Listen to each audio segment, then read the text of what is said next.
नमस्कार, माझे नाव तपस्या गुरुप्रसाद बोरकर। मी फाटक हायस्कूल रत्नागिरी इथे 9वी अ मध्ये शिकत आहे।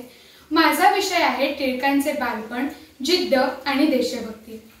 लोकमान्य बाळ गंगाधर टिळक आशियाई राष्ट्रवादाची घोषणा करणारे आधुनिक भारताचे प्रमुख शिल्पकार, भारत भूमीच्या स्वातंत्र्यासाठी आपले संपूर्ण जीवन अर्पण करणारा महापुरुष, भारतीय राष्ट्रवादाचे जनक, भारतीय स्वातंत्र्य लढ्यातील अग्रणी ध्येयवादी कणखर व जाज्वल्य नेतृत्व, युगपुरुष।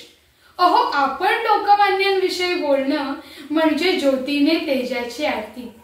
पण असं असलं तरी आदर्शवाद, सडेतोडपणा, हजरजबाबी वृत्ती, नीटनेटकेपणा, स्वयंशिस्त, संघटन कौशल्य, देशभक्तीसाठी, स्वातंत्र्य प्राप्तीसाठी आवश्यक असे एक ना अनेक सद्गुण असणारे हे कणखर नेतृत्व लोकमान्य बाळ गंगाधर टिळक।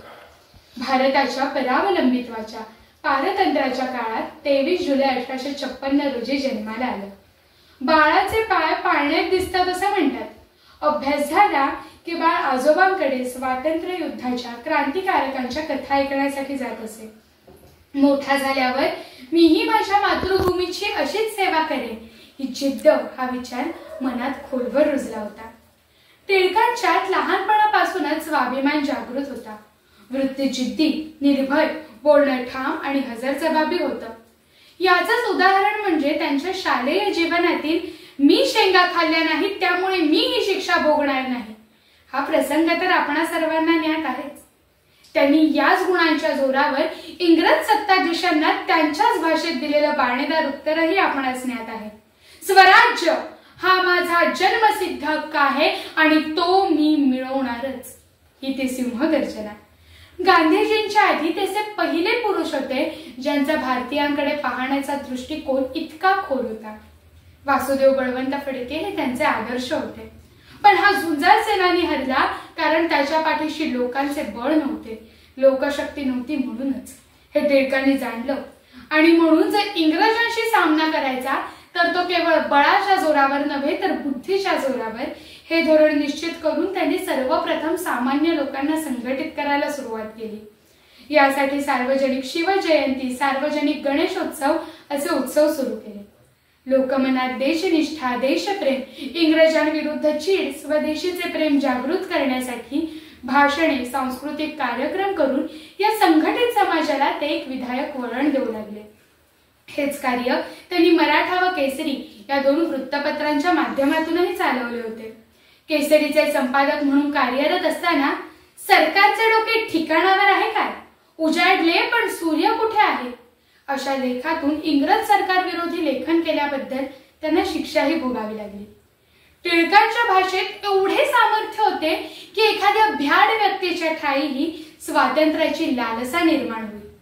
असे हे टिळक पुण्याच्या डेक्कन कॉलेजमधून BA LLB झाले, पण या वकिलीच्या पदवीचा उपयोग त्यांनी स्वतःसाठी न करता त्यांनी देशाची वकिली केली।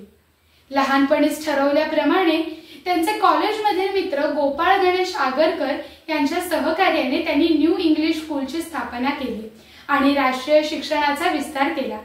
असे हे टिळक मनाने अतिशय स्वच्छ व निष्कलंक होते। नसानसात भिनलेली देशभक्ती तर होतीच, पण त्याचबरोबर त्यांनी सामाजिक बांधिलकीही तितकीच जोपासली। पुण्यात प्लेगच्या साथीत लोकांना वाचवण्यासाठी त्यांनी आपल्या जीवाचं रान केलं।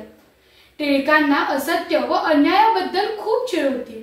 संपूर्ण भारतात त्यांनी स्वराज्याची भावना निर्माण करून असंतोष निर्माण केल्याबद्दल त्यांना असंतोषाचे जनक म्हणून संबोधले जाऊ लागले। सर्वांचंच त्यांच्यावर असलेलं प्रेम आणि विश्वास यांनी त्यांना लोकमान्य ही सर्वोच्च पदवी प्राप्त करून दिली। टिळकांचे जीवन दिव्य होते। लोकांच्या श्रद्धेला आणि सन्मानाला ते प्रत्येक दृष्टीने पात्र होते। तन, मन आणि धन सर्व अर्पण करून त्यांनी देशसेवा केली, लोकजागृती केली। लोकमान्य टिळक म्हणजे आपल्या प्रत्येक कृतीतून जीवनाच्या अंतिम श्वासापर्यंत देशाकरिता लढत राहिलेला एक आदर्शवादी थोर देशभक्त। अशा या जिद्दी देशभक्ताला विनम्र अभिवादन करून शेवटी एवढेच म्हणेन, मुक्या मनाने किती उधळावे शब्दांचे बुडबुडे, मुक्या मनाने किती उधळावे शब्दांचे बुडबुडे, तुझ्या यशाचे गाणे गातील तोफांचे चौघडे, तोफांचे चौघडे। धन्यवाद।